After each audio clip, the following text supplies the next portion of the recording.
And here we have the Canon 7 rangefinder camera. A few issues with it, loose glass, so we'll have to open up the cover in the next episode. And having issues with the slow speeds on this one.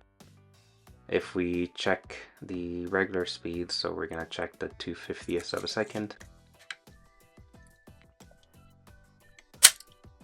And it works like it should. Again, this is just checking the speeds, not necessarily the curtain itself. And then we bring it down to half a second. And this is where we start seeing the issue. The shutter's not closing back, having the gears jam up from the gunk that is built up from over the years. So we'll be tackling this in today's episode.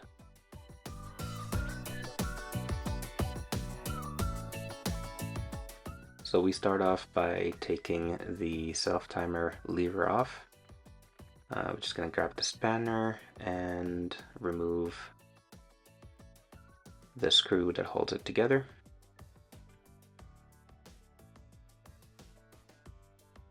Just make sure you put your finger against the lever so when you turn it counterclockwise it's not activating the self-timer.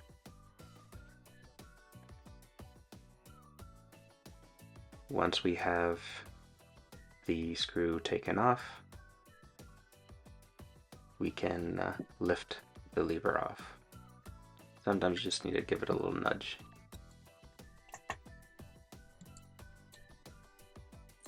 Once you remove that lever, the self-timer mechanism will unwind.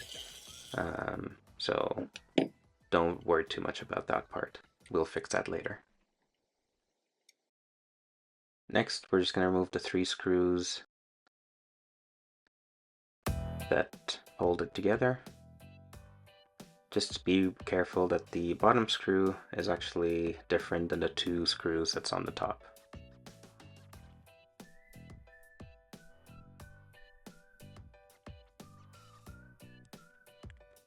Just make sure you take your time and you're using the right flathead in order to remove the screws. Sometimes it could be a little stubborn.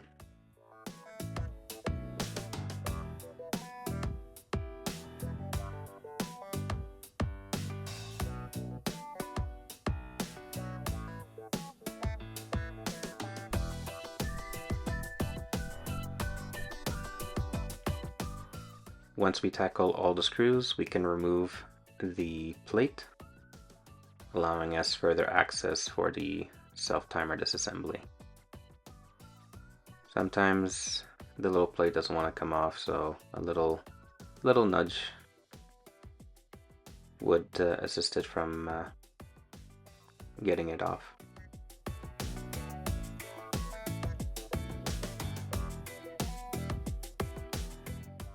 Continue with removing the parts of the assembly for the self-timer. There should be 2 little parts that connects the lever to the self-timer mechanism. Just be careful of how they're placed and how you find them. Next, we tackle the 4 screws that hold the front cover to the main camera body.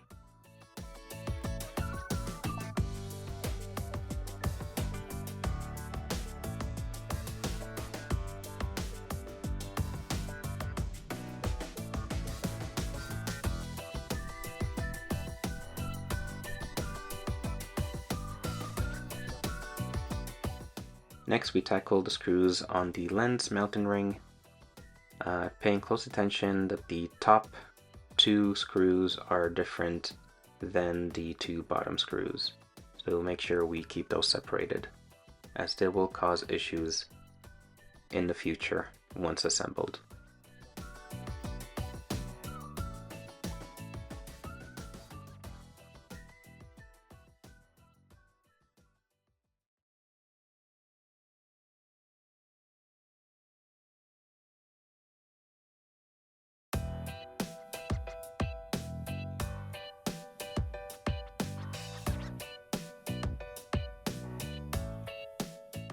And as we can see, it is quite shorter than the two upper ones.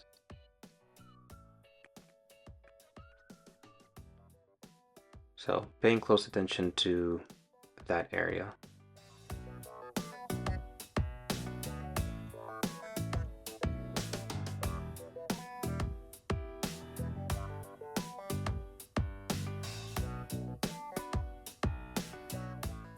Once the screws are taken off, we can remove the mounting ring, paying close attention to the washers that are in between. In this particular one, there's a few of them stacked together, so I just left them as is, and I didn't want to remove them, causing any issues in the near future. That is sometimes critical to how you mount the lens and how it focuses eventually. And finally, there's two final screws. Once remove the mounting ring out, that holds the front cover to the main body.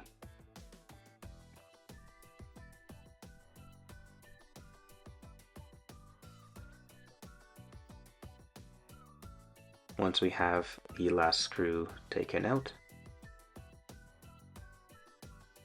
we can go ahead and open the back, and that will allow us to remove the entire cover off. Once we have the cover taken off, just be careful of where you put your hands from now on. You don't want to ruin the curtain that is sitting there freely, and we don't want to mess around with the self-timer either at this point.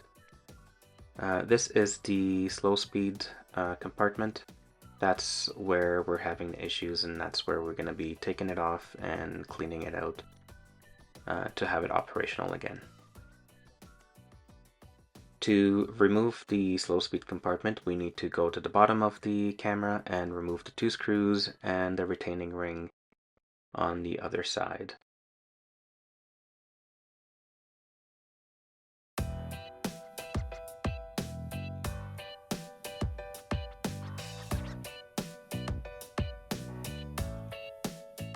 Next, we can grab our spanner and remove the retaining ring off.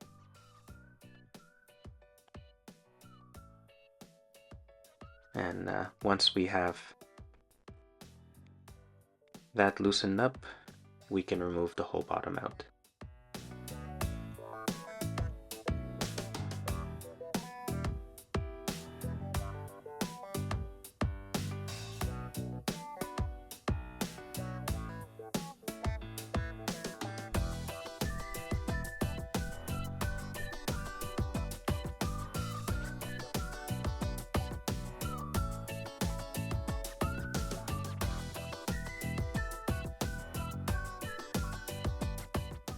Once we have the cover taken off, just take a moment to make sure there's nothing loose and just checking the overall condition.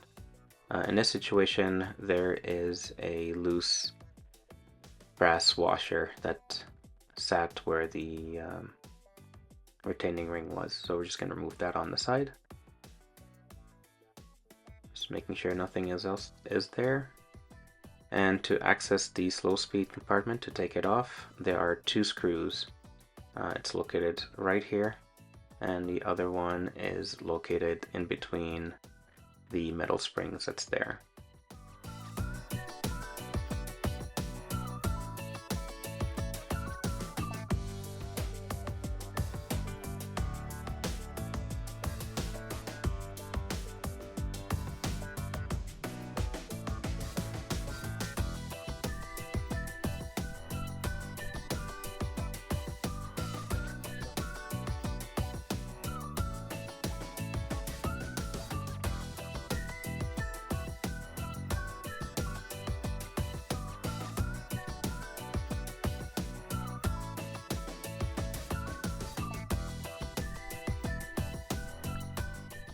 When we have the last screw taken off,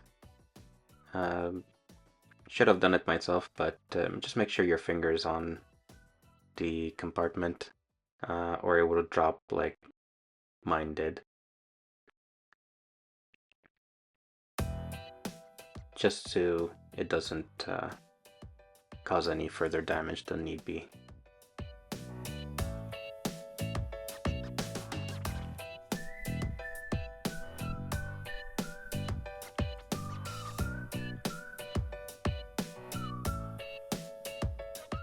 Once we have the component out, we are able to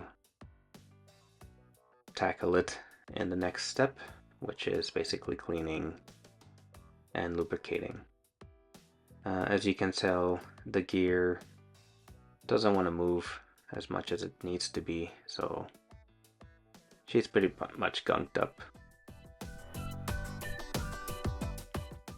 Here we're just having a closer look at the mechanism.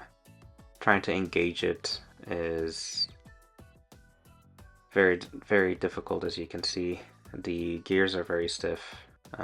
It doesn't even want to bounce back up as much as it needs to be, so we'll definitely need to be cleaning this off and getting all the dirt and grime out of the gears. Here I have a little container with isopropyl alcohol. I'm just gonna do the same thing, just put it in there and just let it run. As you can already see, the gears are moving freely, much better at this point than it was before. So we're just gonna do a couple more runs, get everything out there. Just make sure that anything that's caught on these gears are loose. So a couple more test runs, and you can already see that it's moving back and forth like it should.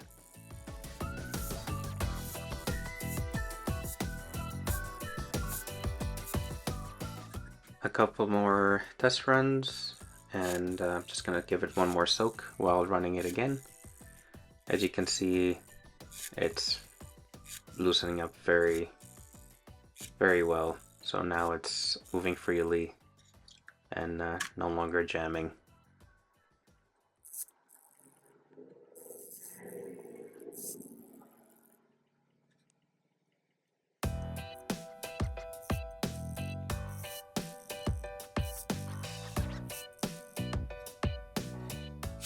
You can leave it to air dry, or you can use some air to speed up the process.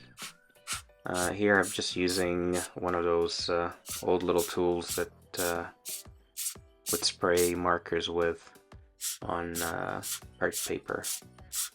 There are some other tools that you can use that is similar, that's used for camera repairs, but this is the one I had in hand, and it works. And again, giving it one couple more dry runs, see how it runs now without the isopropyl on it, and everything seems to be working just the way it's supposed to. Once the gears are cleaned and dry, we can apply the oil onto the specified areas. Again, taking in mind that you just need very little of oil to operate these gears. Once the oil is on there, I like to kind of give it a couple of run. This way it seeps through the holes and assists the gears with operation. Again, do the same thing at the back. A little bit goes a long way.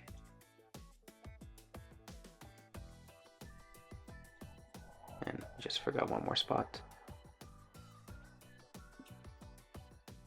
I like to let it sit for a few seconds. This way it gets into the area, and I do a couple more runs to just let the oil do its thing.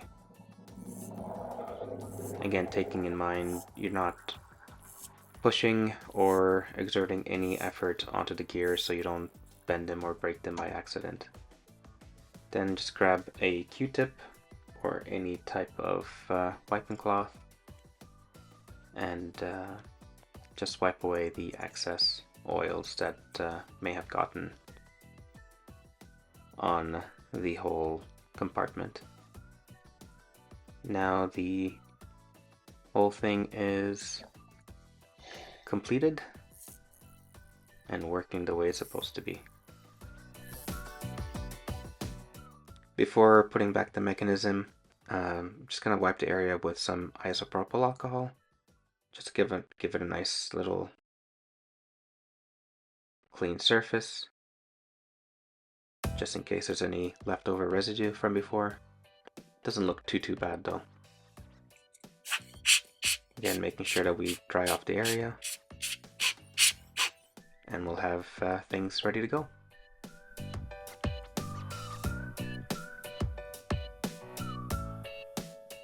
Reinstalling is just as easy as putting back everything the way we took them out. The only thing we need to be careful on this stage is the lever that needs to rest against the mechanisms. So if you do not have that in place, what will happen is the slow speeds would not engage, and if you put it for 1 second, it's just going to operate as if it's on, 250th of a second or 500th of a second. So just make sure that we're just going to place the mechanism and the lever where we have to have it rest against it, like so. And the only thing left to do is to secure it back with the 2 screws that go underneath. So we'll be doing that next, and then we'll put everything back together.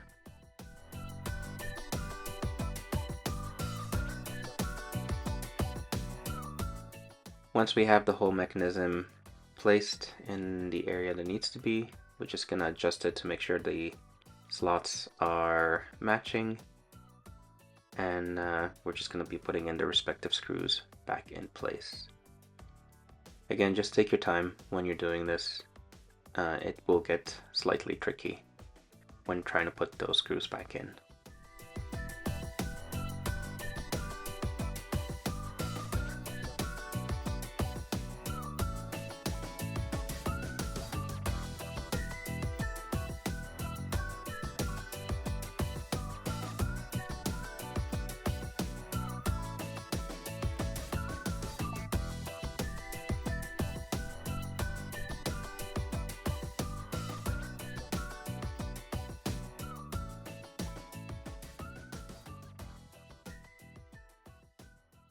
Once the final screw is secured,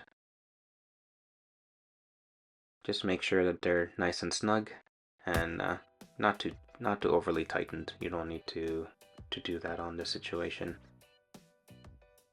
And she is all set now. Gonna give it a couple of tests, see if everything is working.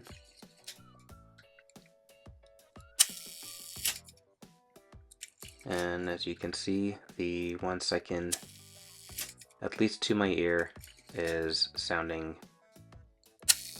perfect, or at least better than what it was when we first started.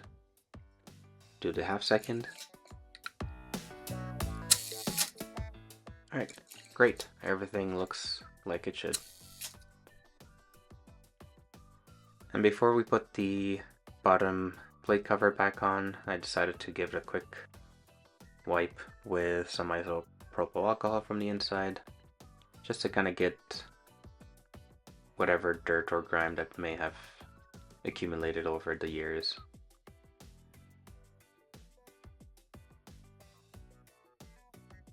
Everything looks good.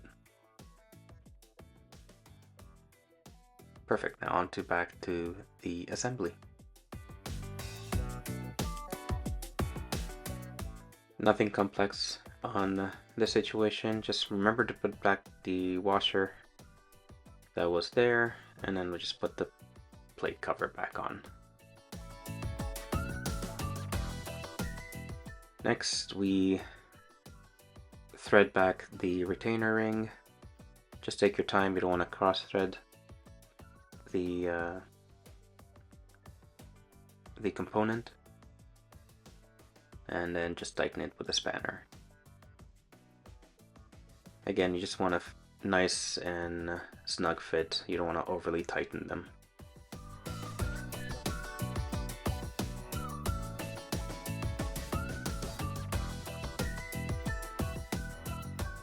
Next we do the screws. And finally we can put the body back to the main frame. Again, just take your time of where things go and don't overly force things.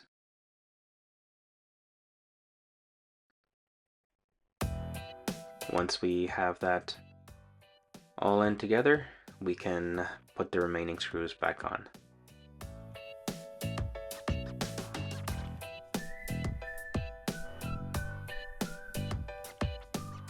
Starting off with the two small screws that sit underneath the lens mounting ring.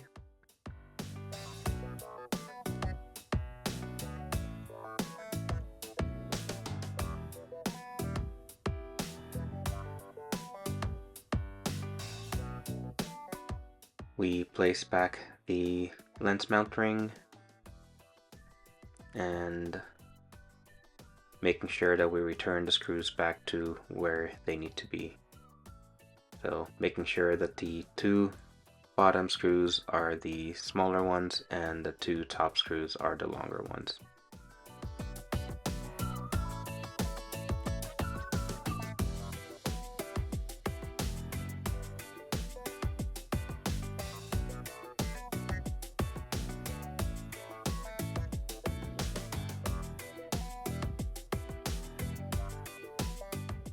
Once the screws are all in, just make sure everything is nice and snug.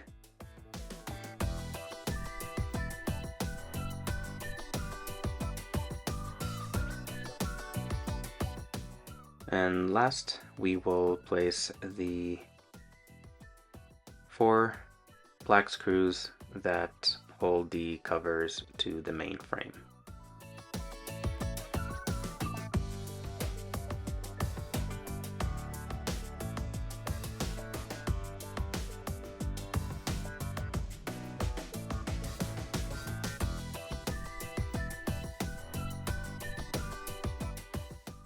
Now to tackle the self-timer, we're just going to put back the pieces to their respective places. The bottom piece is slotted so it will fit in one direction only onto the mechanism and onto the lever. So as you can see, the little slots and indentations that is provided. Once we place them loosely, we can now put in the plate cover that holds everything together. Again, ensuring that we're placing that plate cover the same way that we took it out.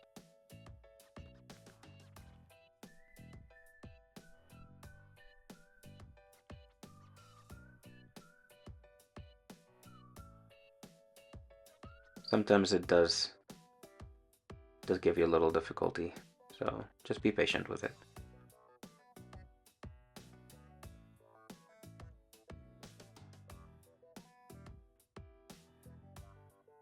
And remembering that the bottom screw is different than the two top ones.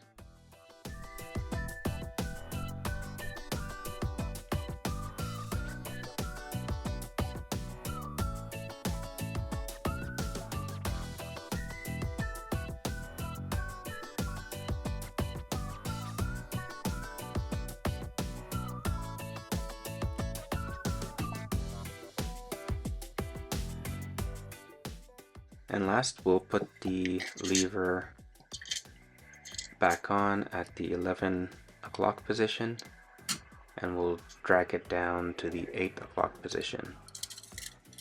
And remove it real quickly, And while it's running, we're going to put it back onto the 12 o'clock position.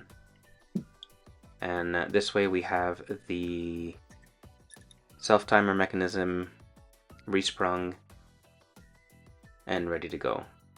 So we're just going to put back the retaining screw and ensuring that it's on there nice and snug.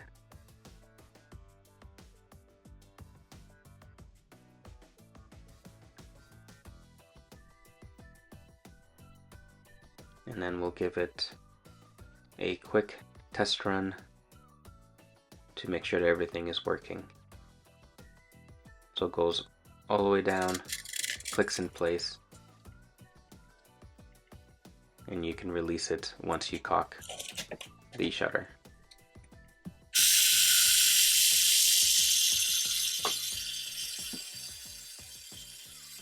And it seems like it's working like it should.